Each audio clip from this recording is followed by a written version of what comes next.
जय जी, कल बैठक थी विधानसभा में और विपक्ष के नेता भी उसमें मौजूद थे। कई अहम मुद्दों पर जो है फैसला लिया गया है। जिस तरह से शराब पर जो है शराब महंगी होगी, मंडी में सेस लागू होगा, हरियाणा रोडवेज का जो किराया है वो भी बढ़ेगा। आपकी क्या प्रतिक्रिया है? देखिए, मैं कई दिनों से सरकार की जो अनेकों बयान आ रहे हैं, कल के मंत्रिमंडल के फैसले, मैं बड़ा हैरान होता हूँ इस बात पे। आज इस दौर में लोगों के पास काम धंधे ठप पड़े हैं,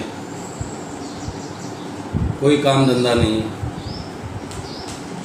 रोज़गार ख़त्म हो गए हैं। और पिछले दिनों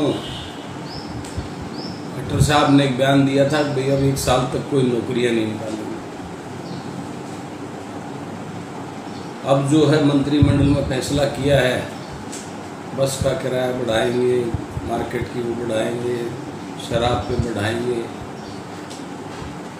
मैं पहले भी मैंने कहा है, स्वामी विवेकानंद जी कोई काम करते थे सबसे पहले अपने ऊपर इम्प्लीमेंट करते थे। भाई सरकार के हमारे मुखिया जी को और उस मंत्रिमंडल को मैं उनकी याद दिलाते हुए ये कहना चाहता हूँ, सबसे पहले ये अपना त्याग तो करें।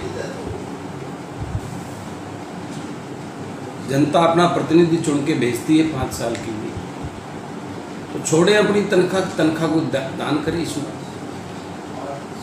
जो 6-6, 7-7 बार की पेंशनें ले रहे, मंत्रिमंडल में फैसला करके एक पारित करें एक बिल को कि 1 से ज़्यादा कोई तनख्वाह नहीं लेगा। जो बड़े बड़े ब्यूरोक्रेट्स हैं, IAS, IPS, HCS, HPS level के जो अधिकारी हैं, उनकी 6-6 महीने की तनख्वाहें दान करवाएं। और जितना ये स्वैच्छिक फंड होता है मंत्रियों का, मुख्यमंत्री जी का, उसको दान करें। फिर जाके जो सारी चीज़ें करने के बाद आप कह सकते हो पब्लिक से, कभी कर्मचारियों का DA, उनका महंगाई भत्ता, उनको काटने की बात हो रही है। एक छोटा कर्मचारी आज के इस महंगाई के दौर में बड़ी मुश्किल से शहर में रहना होता है। कर्मचारी ज़्यादातर वो अपना घर बहुत मुश्किल से चला पाता है। कर्जे में तरह तरह के लोन लेकर उसके ऊपर हाउस का लोन अलग मिलेगा, गाड़ी का लोन अलग मिलेगा, अपने बच्चे की पढ़ाई का लोन अलग मिलेगा। किस प्रकार से आज वो पिस रहा है इस दौर।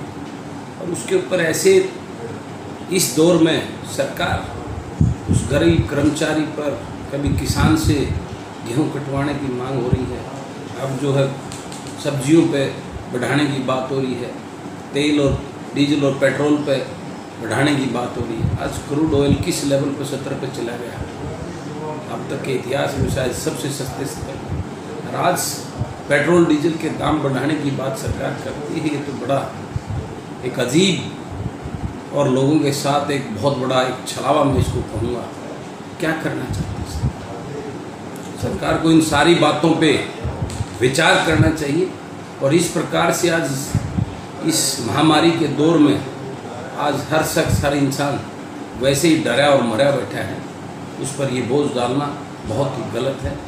इस पर सरकार को पूर्ण विचार करना चाहिए। इस प्रकार से जनता के ऊपर बोझ डालकर आप सरकार किराए के बाद तुलना करती है पंजाब का। पंजाब वाला वेतन दीजिए ना हरियाणा में, सारी चीज़ों में पंजाब की तुलना कीजिए आप। यानी जो कम है उसमें पंजाब की तुलना। आज पंजाब के अंदर गेहूं की खरीद ओपन हो रही है, वहाँ किसान का फटाफट गेहूं खरीदा जा रहा है। आप कीजिए ना उसका मुकाबला। जहाँ कटौती की बात आती है तब दूसरे राज्य से कंपैरिजन किया जाता है। जहाँ दूसरे राज्यों में कोई अच्छी चीज़ें हैं उसका कंपैरिजन नहीं किया जाता। आप वेतन जो पंजाब से मिलता, पुलिस को जो पंजाब में वेतन दिया, वो वेतन दीजिए ना हरियाणा में। हर तरीके से फिर पंजाब का कंपैरिजन कीजिए। पंजाब में बड़ी बड़ी इंडस्ट्री लगवा रखी है उन्होंने, तरह तरह के उनको देकर। आप यहाँ हमारे 2-3 स्टेट डिस्ट्रिक्ट को छोड़ के इंडस्ट्री कहाँ है? इंडस्ट्री को ले जाइए ना, रेवेन्यू बढ़ेगा। आपको कोई बात है बड़े बड़े उद्योगपतियों पे, उन पर टैक्स लगाइए, बड़े बड़े लग्जरी टैक्स जो होते हैं उन पर लगाइए। आज ये कौन सा तरीका है? एक मंत्री के पास 4-4 विभाग हैं, उसके पास उसके घर में उसका बच्चा अलग गाड़ी यूज करता है, बेबी अलग करती है, उसका फादर अलग करता है, 4-4, 5-5 गाड़ियाँ। उनको बंद कीजिए ना, सबको एक गाड़ी यूज करेगा मंत्री, कितना ही विभाग, उनके खर्चे घटाइए। मुख्यमंत्री जी को अपनी हवाई यात्राएं में कटौती करनी चाहिए कि आगे मैं यात्रा नहीं करूँगा। पहले आप खुद तो हर चीज़ ऐशो आराम में, पिछले महीने ही आपने जो है मंत्रियों के जो है ना आवास भत्ते बढ़ाए हैं और तरह तरह के भत्ते बढ़ाए हैं, और सरकार पे बोझ डालने की बात करती सरकार। ये बड़ा, मैं मानता हूँ बड़ा अन्याय है प्रदेश की जनता के साथ। और मैं अनुरोध करता हूँ हरियाणा प्रदेश की सरकार से, सरकार के मुखिया से और पूरे मंत्रियों से कि इस पर पुनः विचार करके इस प्रकार का बोझ डालना ये सही नहीं है। आज प्रदेश, देश वैसे ही इस महामारी कोरोना के उससे, और हर आज प्रदेश का नागरिक सरकार के साथ कंधा से कंधा मिलाकर इस लड़ाई लड़ने को तैयार है। अब उसके ऊपर ये बोझ सही चीज़ नहीं है, इस पर विचार करना चाहिए।